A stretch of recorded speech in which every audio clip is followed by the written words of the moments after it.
I always believed that silence was a kind of safety. That's why I chose the library. Not just to work, but to live. To disappear between the stacks, where no one expected smiles, small talk, or anything more than a stamp on the inside cover. I liked the smell of old pages better than perfume. I trusted ink more than people.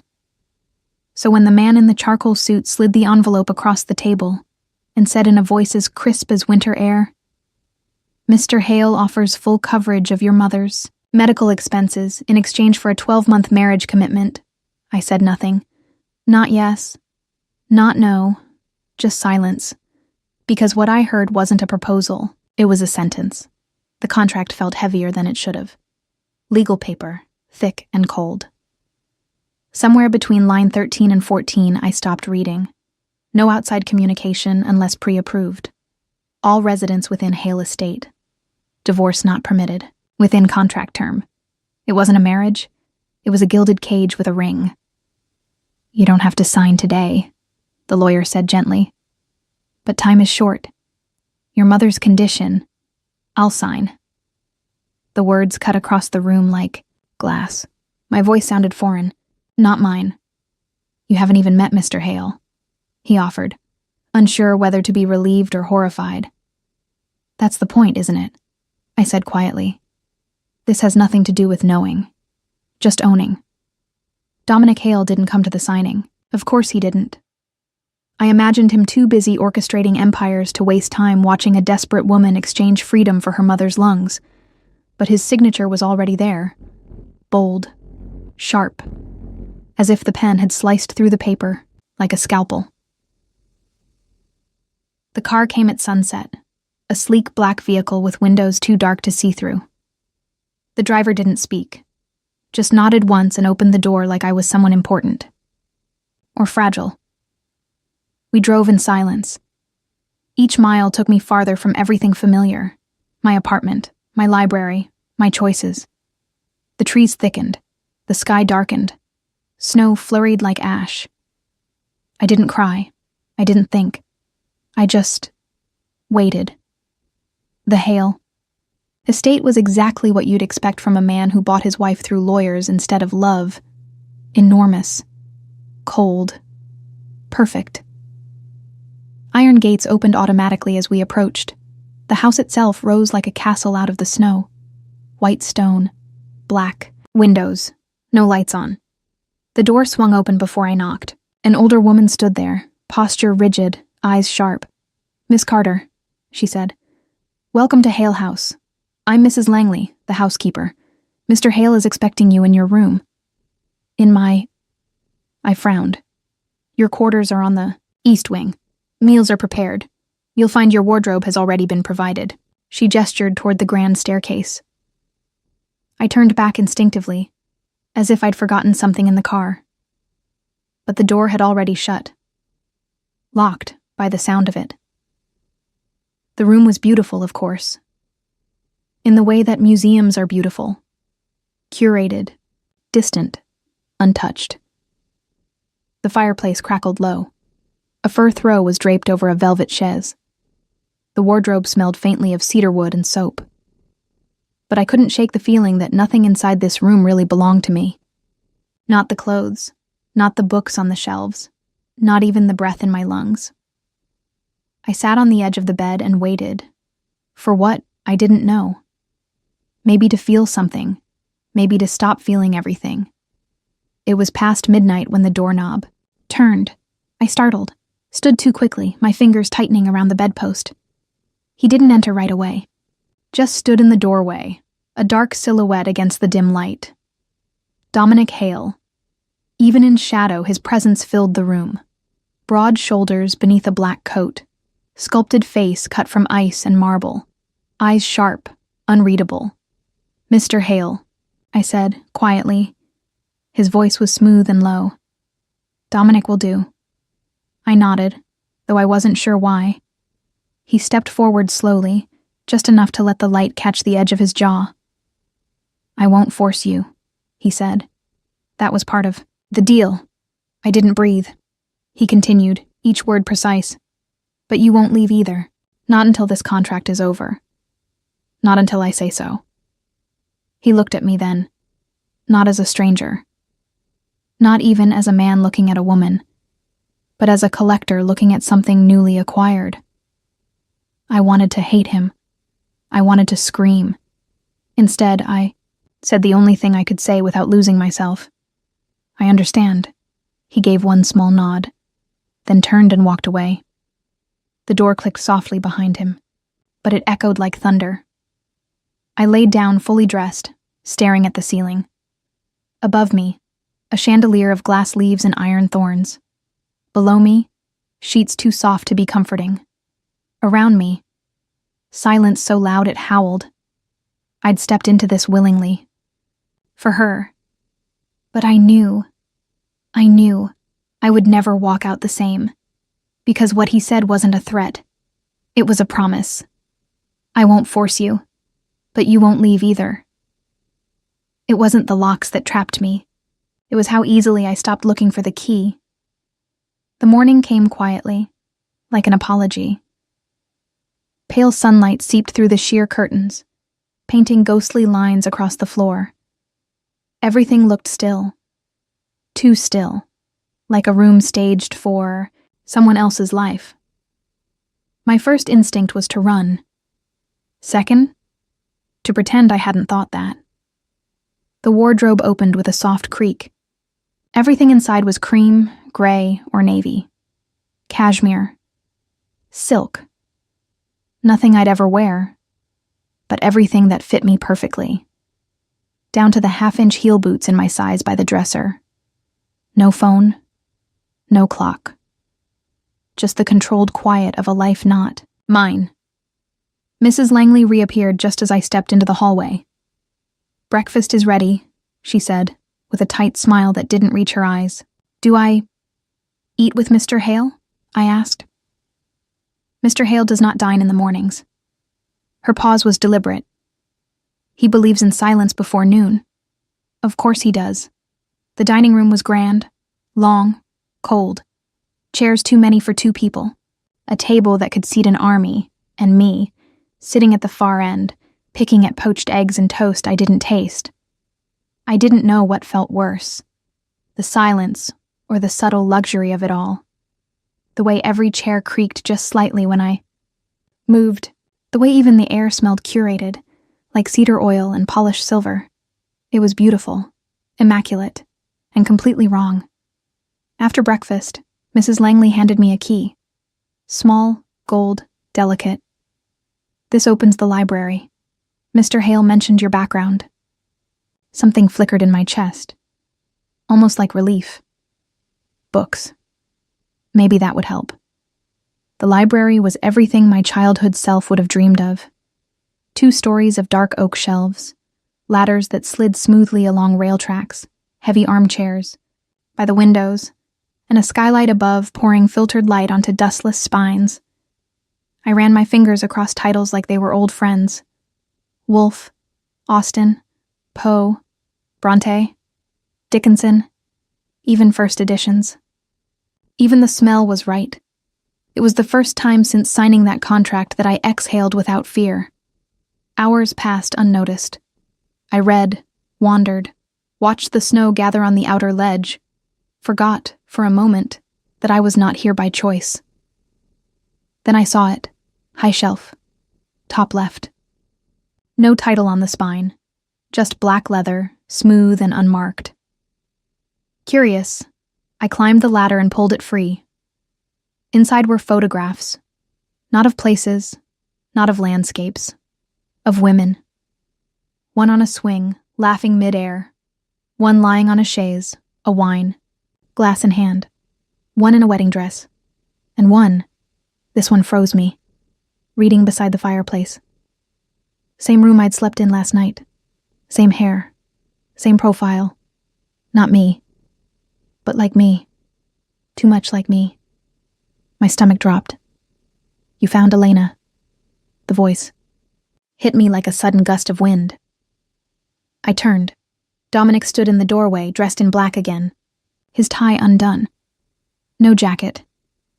"How long have you been watching me?" I asked, not quite angry, but close. I installed no cameras, he said, if that's what you're thinking. You didn't answer the question. He stepped forward, slowly, eyes on mine. Not apologetic, not defensive, just present. Elena was my wife, he said flatly. She died 2 years ago. I held the photo up. We look alike. Yes, and you chose me because of that. A pause. Not hesitation, just calculation. I chose you, he said finally, because your file said you were quiet, intelligent, unattached. The resemblance was not intentional. But I won't lie, it helped. I didn't know what to do with that, so I said nothing. He walked to the window, looked out at the snow. I'm not going to pretend this arrangement is fair, he said, but I never lied to you. No, you just locked me inside a memory. His jaw tightened, but he didn't turn. Elena was not what she seemed. I waited. No explanation came, and that told me more than if he had spilled his soul. That night, I couldn't sleep. I stared at the chandelier again, counted its leaves, watched shadows shift along the walls. I should have felt rage, panic, betrayal. But I just felt suspended, like I was waiting for something to change, or for me to change. And maybe I already had. Because even as I traced, escape routes in my head, window, service hallway, the key Mrs. Langley gave me, I never moved. I stayed. Not out of obedience, not out of fear, but something more dangerous. Curiosity. What kind of man keeps a woman he doesn't love, in a house she didn't choose, and yet gives her a library? What kind of grief lets someone build a replica of the past and invite a stranger to live inside it? Was I replacing her? Or was he just waiting to be replaced? I didn't know. But I wanted to, and that scared me more than the locked door ever could. The snow didn't stop. Each morning it covered the grounds like a white lie, clean, soft, suffocating. Beautiful in the way a locked music box is beautiful, polished, untouchable, eerily still. I didn't leave the library, not for long. It became my oxygen, my chapel, the only place that felt real, until her face started showing up everywhere. She was on the piano in the music room, black and white, laughing beside a man. I didn't recognize. She was framed in the hall outside the dining room, seated on a balcony with the same distant look I wore now. But most disturbingly, she was in the master bedroom mirror. Not literally, just almost. One night, passing by the open doorway, I paused. The angle of the bed, the slant of light, the reflection. It wasn't my face I saw in that brief moment. It was hers. I confronted Mrs. Langley at breakfast. Who was Elena? The housekeeper didn't look up from her tea. Mr. Hale's wife. I know that much. Silence. She died 2 years ago. I stared at her, waiting. She set her teacup, down precisely. She was warm, lively. She liked red lipstick and short poems. She made this house feel human. Then she didn't. What happened? Mrs. Langley looked out the window. She died. That was the end of it. I didn't see Dominic again until 2 nights later. He appeared like smoke, silent, sudden, there. I was reading on the chaise near the fire when his shadow fell across the page. You've read more in 2 days than Elena did in 2 years. I closed the book slowly. Is that why I'm here? Because I finished the chapters? His mouth lifted, not a smile. Something colder. You're here because you signed a contract. Everything else is coincidence. I don't believe in coincidence. Then believe in pattern. We're creatures of it. He moved to the fireplace, held out, his hands to the heat.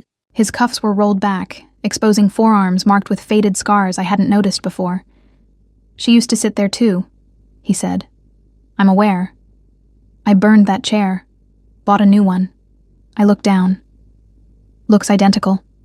He shrugged. Sometimes it's not about change. It's about control. I should have left the room, but I didn't. Instead, I asked, "Do you see her when you look at me?" His answer was immediate. No. Too quick. Then he added quieter, "But sometimes I see what I hoped she'd be." The days stretched like silk pulled too tight. I stopped trying to find an exit. Not because I gave up. Because I didn't want to leave. Yet. There was something here. Something broken and unfinished, echoing through the halls. And somewhere inside it I fit. Not as Elena. Not as his wife. But as a question he didn't know how to ask. One evening, I wandered into the studio. I hadn't meant to. It was down a corridor I hadn't explored. Canvases lined the walls. Most were blank. A few had stormy sketches, shadowy portraits, eyes without faces, hands reaching toward things that weren't there. But in the far corner, covered in a white sheet, was a painting. Fresh dust told me no one had touched it in months. I lifted the cloth. It was her. Elena, half finished. Her mouth incomplete, one eye only sketched. The outline of her throat raw like a wound. The background was my room, same window, same drapes. But in the painting, her expression wasn't soft. It was haunted. Behind me, footsteps. I turned, already knowing. Dominic leaned in the doorway, not stopping me. "I couldn't finish it," he said. "She didn't stay still long enough." "She didn't love you?" "She didn't stay long, enough for me to know." He walked over, brushed his fingers lightly against the canvas, not with longing, with restraint. "You think I'm trying to replace her?" I said nothing. "You're wrong." He turned to me, and something in his eyes shifted, like a mask cracking. "I'm not trying to bring her back." "Then what are you doing?" He hesitated, trying to understand what made her leave. The conversation didn't end. He left the room, but the words stayed. I couldn't stop thinking about them. What made her leave? That wasn't grief. That was obsession. That night I stared at my reflection in the bathroom mirror, pulled my hair back, removed the soft cardigan Mrs. Langley had laid out, unbuttoned the blouse. Underneath it all, I still looked like me. But in the shadows of this house, in the corner of his vision, did he see her instead? And worse, was I starting to see her too? I lay awake, hands folded over my stomach, like I was bracing for a truth I hadn't admitted yet. He hadn't just locked me inside this house. He'd locked me inside a ghost. It happened just before dawn, the kind of hour where time holds its breath, when the house creaks for no reason, and the silence feels like it's listening back. I was headed downstairs for tea. I hadn't slept. Again. I passed the hall where the lights always flickered near the study. I paused, not because I heard anything, but because I didn't. Not a sound, not a hum. Not the low classical music Dominic sometimes left on late at night. Just stillness. And then, a soft sound, like glass skimming wood, a bottle tipping. A breath held too long, then let go like regret. I pushed open the study door. He was on the floor, not collapsed, just sitting there. One knee bent, a glass in one hand, the other hanging uselessly at his side. Whiskey dripped slowly down his wrist. His tie was undone, shirt half unbuttoned. The fire was out. "I thought you didn't drink," I said before I could stop myself. He didn't look at me. "I don't," he said flatly. "Tonight's an exception." "To what?" "To everything." I stepped inside, quietly. I wasn't sure why. I should have turned around. I should have walked out, like the version of me I used to be, polite, cautious, invisible. But that version of me was long gone. "Why tonight?" I asked, standing a few feet away. He stared into the fireless hearth. "Elena's birthday," he said, Not a slur, not a sob, just a flat fact. Like a line carved into a gravestone. I said nothing. He raised the glass again, but his hand trembled. Only slightly, but I saw it. And I realized this was the first time I'd seen him vulnerable. Not angry, not cold, just undone. Why? Are you still here? He asked suddenly. Because I signed a contract. He laughed. It was bitter and dry. You've had chances to run. Would you have let me? No, he said honestly. But you would have tried. I stepped closer, slowly. I didn't know what I was doing. He didn't stop me. You asked me once if I see her when I look at you, he murmured. I nodded. I don't. Then what do you see? He looked up finally, and it landed like a punch. Those eyes, tired, haunted, human. I see someone I'm afraid to hurt, and that scares the hell out of me. For a moment, the room shifted. It wasn't the study anymore. It was a battlefield, not between him and me, but between the man he was and the man he was trying not to be again, and somehow, I was the line between them. I should go, I said quietly, but I didn't move. He reached out, not to stop me, but to ground himself.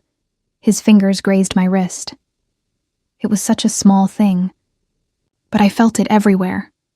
His thumb brushed the inside of my wrist like he was checking for a pulse, or making sure I was real. I built this house to keep things out, he said. Noise, pain, people. And now? He looked at me like I'd asked a question he didn't want to answer. Now, I don't know if I brought something in, or let something out. I sank down beside him.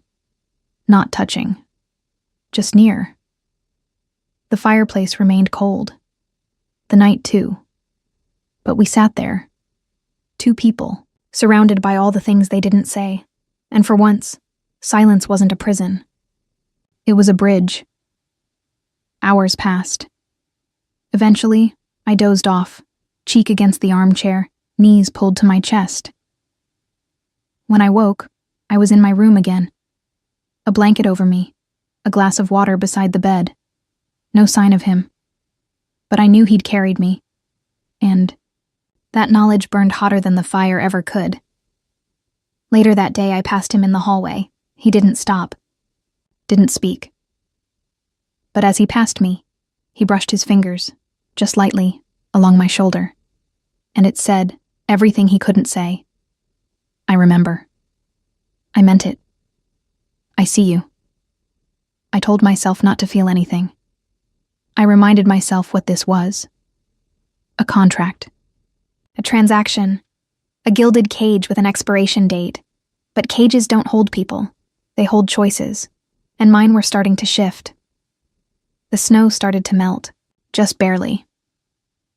It left behind a thin sheen of ice on the windows, and a softer, more dangerous kind of quiet. The kind that doesn't scream at you to run, but whispers that maybe you've been here too long. The kind that makes you forget the door was ever locked. It started with little things. A drawer that wasn't supposed to open, did. A side exit down the south hall, unwatched. An old landline tucked behind the linen closet. Silent. But there.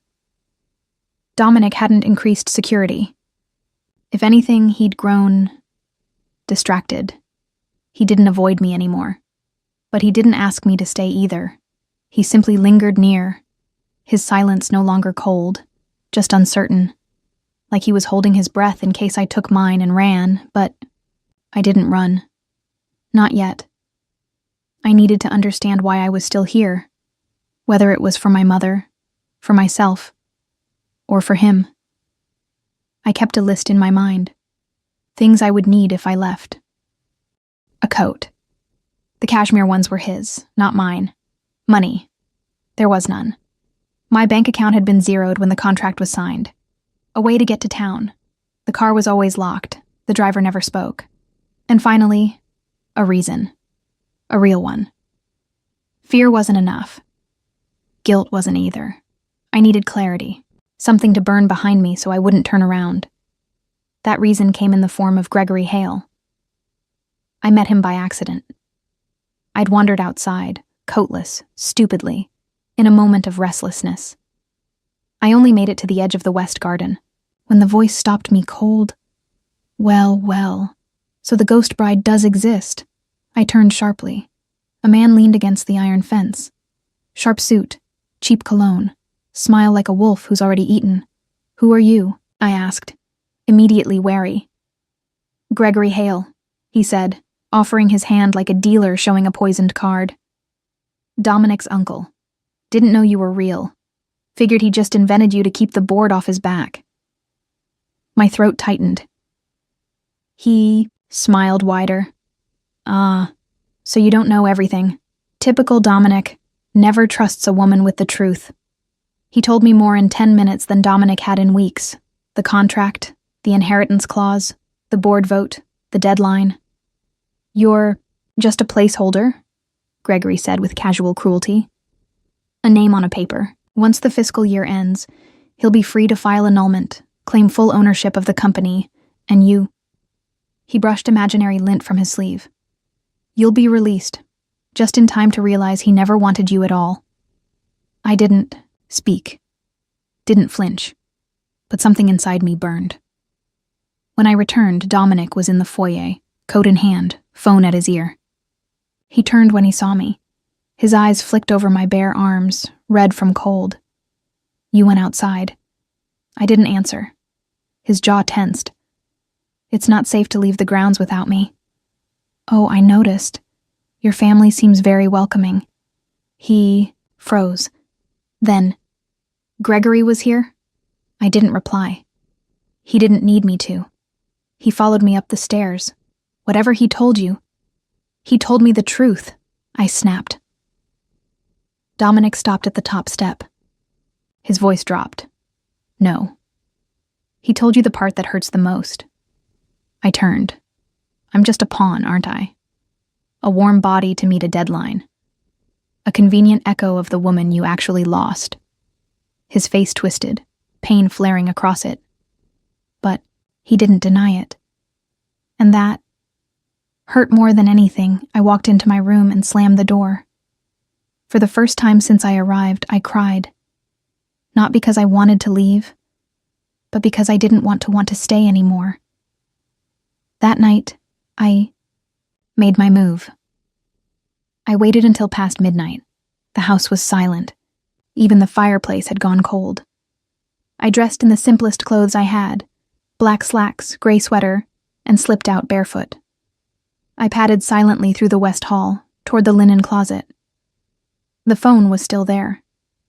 Dead, but the line hadn't been cut. Just disconnected. I traced the wire. It ran into the wall, behind a panel. I pried it open, and inside, a switch, just one. I flipped it. The phone blinked. A dial tone rose. He hadn't destroyed my way out. He'd only hidden it. My fingers shook as I dialed the only number I remembered. The public library. My former life. My breath. It rang twice. Milltown Library. This is Sandra speaking. I hung up. I don't know why. Terror, loyalty, love. I ran. Through the hall, through the door, through the garden. I didn't stop until I reached the edge of the estate. The gate was ahead. Wide, iron, massive.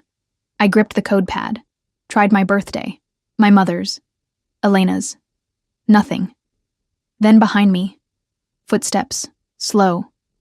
Heavy. Dominic. I didn't turn. His voice. Low. You figured out the phone. I nodded. You figured out the gate's a dead end. Tears welled. Why? Why not just lock me in like a proper prison? I wanted to see if you'd try. Silence. Did I fail? I asked. No, he said, then softer. You terrified me. He stepped closer. I didn't move. I never meant for it to become real, he said. But it did, and now I don't know how to undo any of it. I turned finally. Saw the man. Not the CEO, not the collector, but the man. Eyes red-rimmed, breath visible in the cold. "You never gave me a choice," I said. "I'm giving you one now." He held out a small black card, a car key, a code. Freedom. I looked at it, then at him, and I realized I could leave. But I didn't want to be free from him. I wanted to be free with him. It wasn't the fire that burned me. It was the way he touched me, like I was the only thing keeping him alive. I didn't take the key. I stood in the snow, breathing hard, fingers frozen, and looked into his face, into that quiet devastation behind his control. His hand didn't tremble, but I could feel it in the air between us. The fear, the plea. I didn't say yes. I didn't say no. I just turned and walked back toward the house, and he followed. Inside, the heat pressed against my skin like breath. I peeled off my coat slowly, my sweater next. He didn't speak. I could hear his footsteps behind me, low and hesitant, as I climbed the stairs.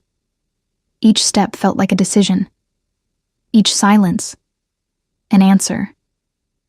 I reached the top and paused outside my door. My heart beat high in my chest, just under my throat.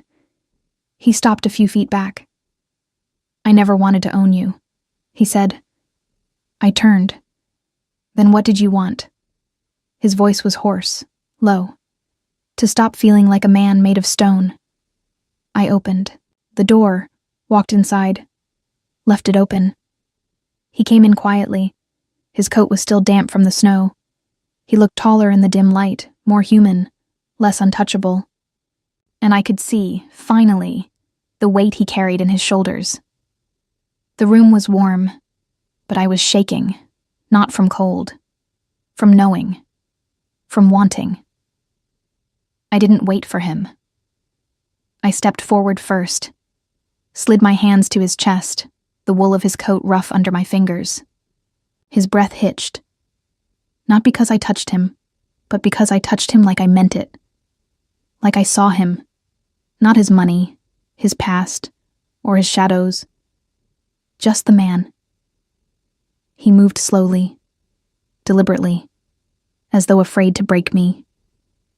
His hands came up, brushing, along my arms, up to my shoulders, pausing at my jaw. His fingers traced the edge of my face, hesitant, reverent, real.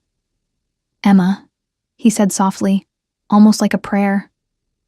I reached up, unlatching the first button of his coat. Then the next. Then the next.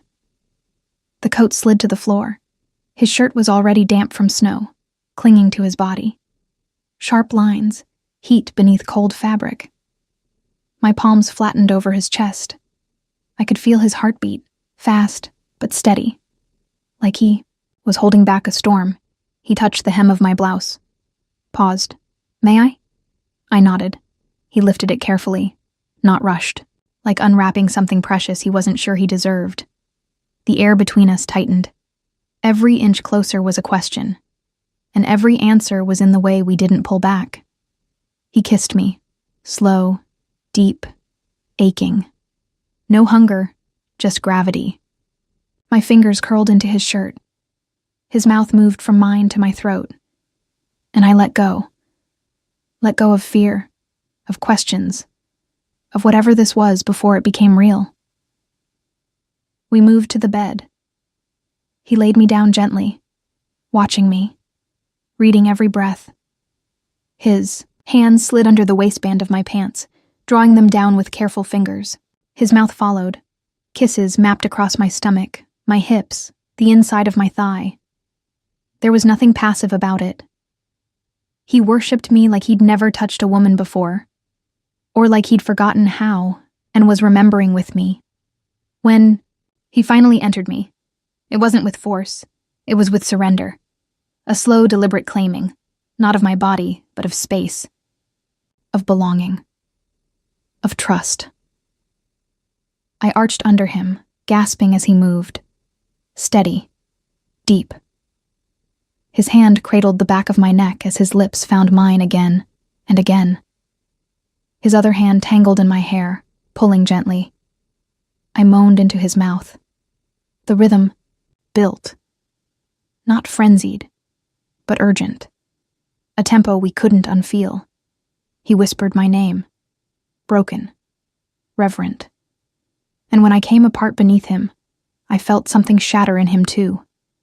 He collapsed beside me, chest heaving, pulling me into his arms like he couldn't let go. We lay tangled in the sheets, skin damp, breath ragged, fingers locked. No one spoke, because everything had already been said. Later, in the hush between midnight and morning, he pressed his forehead to mine and whispered, "You weren't part of the plan, but now you're the only part I want," and I, half asleep, murmured back, "You were the prison, but now you're the key." I woke to the smell of cedar and whiskey. Dominic was already out of bed, sitting in the chair by the fire, shirt half buttoned, elbows on his knees, staring into the flames like they owed him something. The air between us was quiet, but full. Not tense, not broken, just full of things unsaid. I pulled the sheets tighter around me. Not from shame. There was none. But because my body still remembered him too vividly. He didn't look at me when he spoke. "You deserve the rest of the truth." He told it like a man confessing to someone already halfway out the door. Elena and I married young. I thought she loved me. Maybe she did at first. Or maybe she loved the idea of me. Power, future, legacy. I sat up slowly, watching the profile of a man unraveling. She was charming, magnetic, but calculated. Everything she gave came with a return request. Every smile, every kiss, had a price I didn't realize I was paying. He turned to me, eyes hollow. She was sleeping with Gregory. For months. I didn't flinch. I'd suspected it. What did she want? Control, he said. Same as him. She helped him steal confidential files, strategy documents, financial leaks. They planned to force me out. She was going to run the company with him. And then, he exhaled hard. I found out. She tried to explain, cried, promised. But I could see it in her face. She wasn't sorry for what she did. She was sorry she got caught. He stood, walked to the window, backlit by snowfall. She died 2 weeks later. Car crash. Driving to meet Gregory at a cabin. Was it intentional? I asked quietly. No, he said. Just irony. I let the silence stretch. She didn't just betray me, he said, voice lower now. She broke something I didn't know could break. I stopped trusting anyone, even myself. He turned toward me, and this time, I didn't look away. I built this house to forget her. Then I rebuilt it to remember her. And then I made it a place no one could ever reach me again. And then I showed up, I said. He nodded. You didn't knock. You didn't ask. You just signed your way in. I rose, took the blanket with me, crossed the room. Why me? I asked. Really? And don't say the resemblance. That's how it started, he admitted. But then I read your file. Quiet, self-sufficient. No debts but your mother's, no scandals, no distractions. You wanted someone who wouldn't ask questions? Yes, but you did. I reached out, touched his wrist. Gently, deliberately. And when I did, you made me wish I could answer them. He leaned into my touch like he was starving for it. I didn't mean to hurt you, Emma. I didn't even mean to know you. I looked at him for a long time. This man who had kept so much, built walls from pain and wealth, and then let them crack, bit by bit, under the pressure of something as soft as presence. Do you want me to stay? I asked. He didn't answer with words. He reached into his back pocket, pulled out a folded piece of paper. He handed it to me. It was the contract. The original. Marriage clause. Term agreement. NDA. At the bottom, in thick black pen, was a line, crossed through the final paragraph, and beneath it, nullified. Effective immediately. Signed. Dominic Hale. I release you, he said. His voice didn't shake, but his hand did. You're free. I stared at it. At freedom. At him, at everything we were before last night, and everything we'd become after. I never wanted to be free from you, I whispered. I wanted to be free to choose you. He closed his eyes, just for a second, and when he opened them again, the man who had once been made of stone was breaking in the best way. We didn't kiss.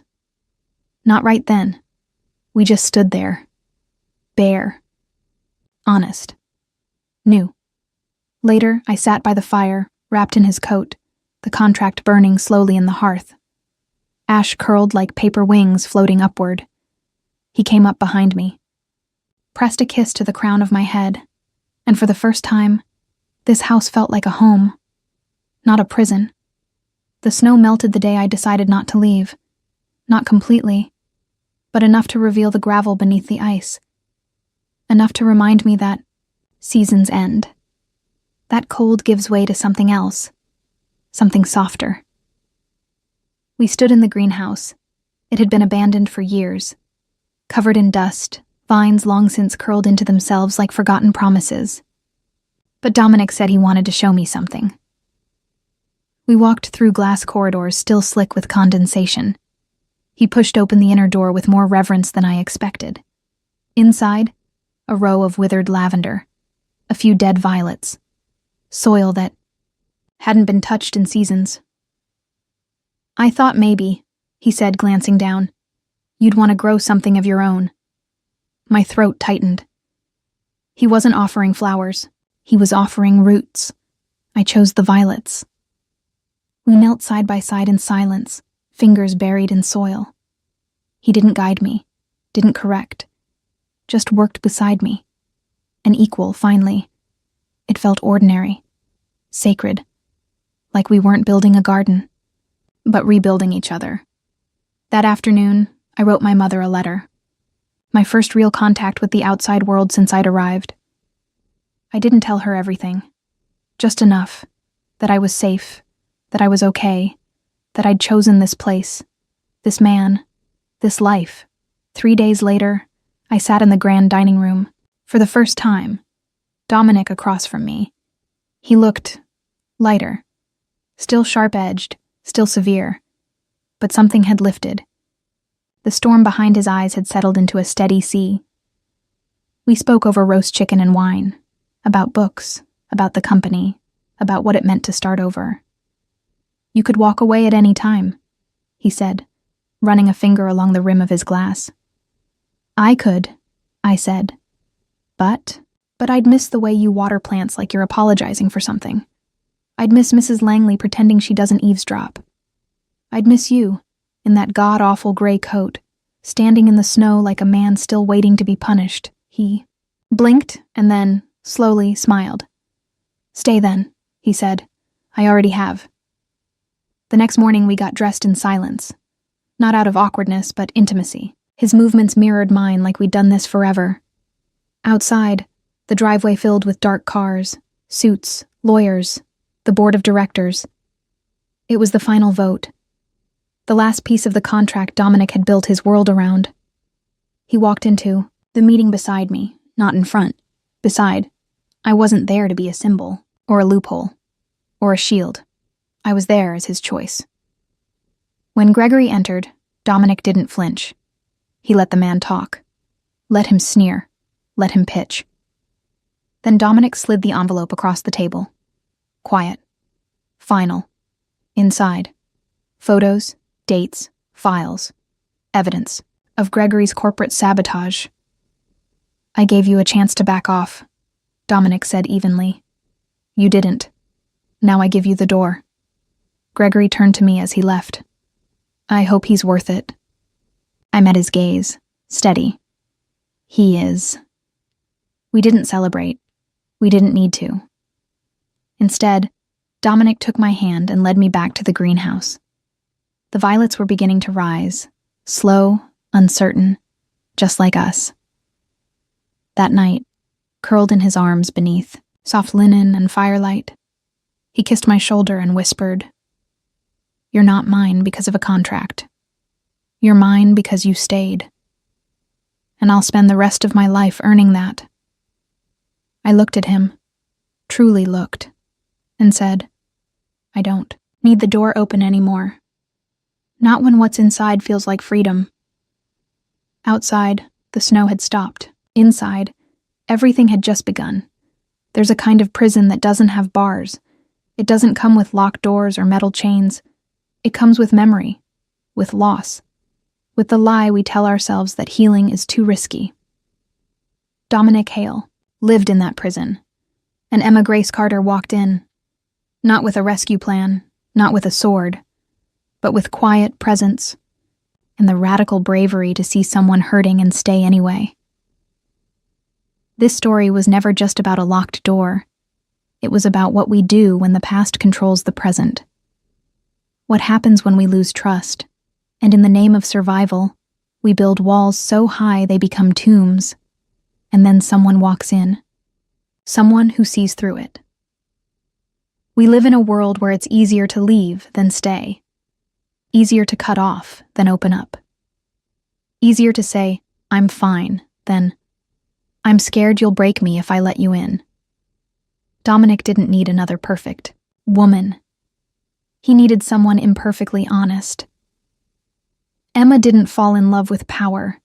She fell in love with the moments when that power slipped, when the man behind the control reached out, shaking, and dared to say, "I'm not as strong as you think, but I want to be with you." Maybe you've loved someone who kept the door locked. Maybe you've been the one locking it, to protect yourself, to avoid being hurt again, to make sure no one ever sees the weak, tender parts of you you're ashamed of. But what the silk prison reminds us is this: no one heals in isolation. No one builds safety by shutting love out. And real freedom isn't found by walking away. It's found in the terrifying, beautiful moment you choose to stay. Not because you have to, but because you want to try again. Emma stayed, but not because she was naive. She stayed because she saw the difference between being trapped and being trusted. Because she felt the shift, from control to consent, from fear to surrender. And Dominic? He didn't earn her love by breaking her down. He earned it by letting her see his worst and choosing to grow into something better. So now I ask you, have you ever mistaken walls for strength? Have you ever locked someone out because you were still bleeding inside? And most importantly, if someone handed you the key today, would you open the door? Because freedom isn't just about leaving. It's about choosing where to belong and who you'll let belong with you.